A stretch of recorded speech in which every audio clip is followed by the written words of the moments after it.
But I want to bring some females into this conversation. Joining us tonight is Barbara Comstock, a Republican strategist, as well as Katrina vanden Heuvel, who, of course, is editor-in-chief of The Nation. Katrina, you're at CBS headquarters in New York, are you not? Good evening, Katie. Hey, thanks for joining us. Thank you. Let me start with Barbara, if I could. What's your reaction? I thought it was a home run. I mean, this was a pit bull in pumps. She did a great job.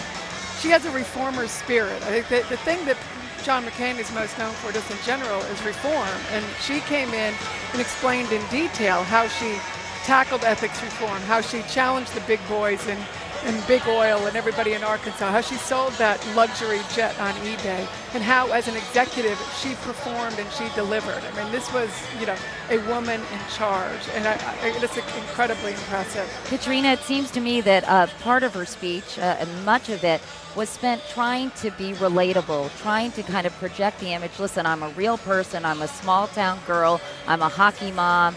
To quote a former president, I feel your pain. Do you think that will resonate with some women and undecided voters who may have hesitations about Barack Obama? How effective do you think this will be? Well, Katie, I'm old-fashioned. I believe in issues, and I think this is a big election about big issues.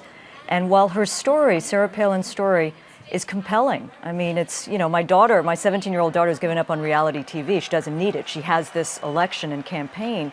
At the same time, on the core issues so central to millions of women in this country, as Sarah Palin talked about, every woman should have the opportunity to go through every door. Well, you don't if you adopt the agenda of John McCain and Sarah Palin on issues like paid leave or choice. I mean, this woman is reactionary when it comes to core social issues. That's why she's rallied and solidified the conservative social base at this convention, Katie.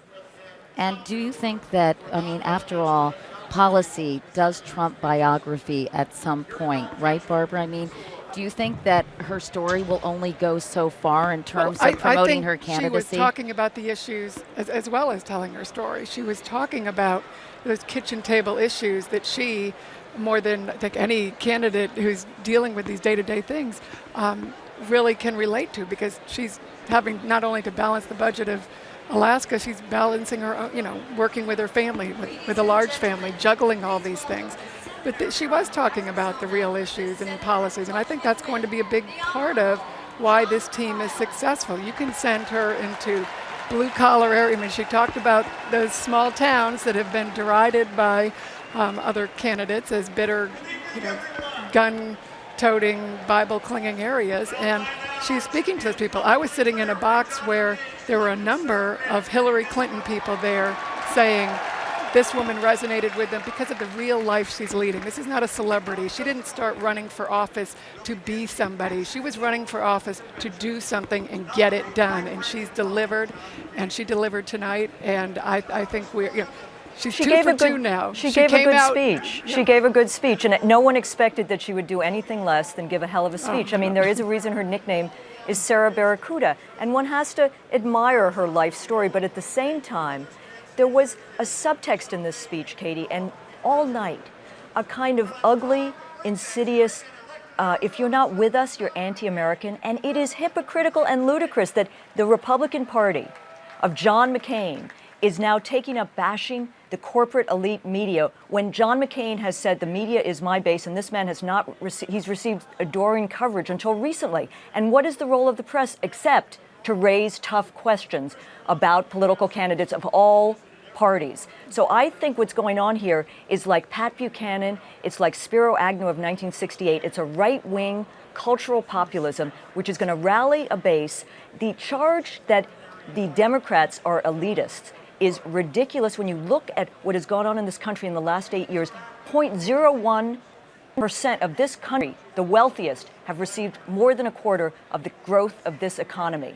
So I think we need to look hard. We need to look beyond the lifetime reality show television that the Republicans are so good at putting on. They're great at political marketing. They're great at campaigning.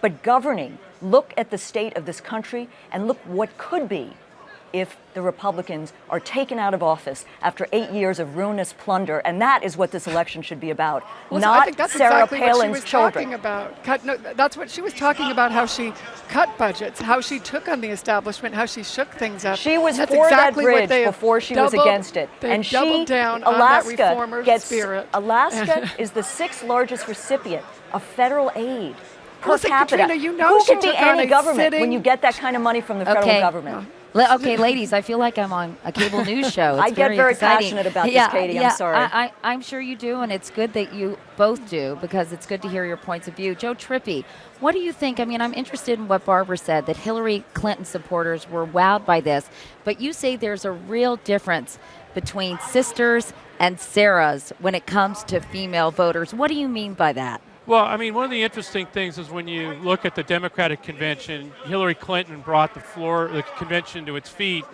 appealing to the sisterhood of the pantsuit, traveling pantsuits, I think is how she put it. You just saw, Sarah Palin did not, I mean, it's not the way she talks. They're talking totally different language here. She's more, it seemed to me, trying to track sort of almost, literally the woman in a small town in a place like in Pennsylvania that Joe Biden would be targeting.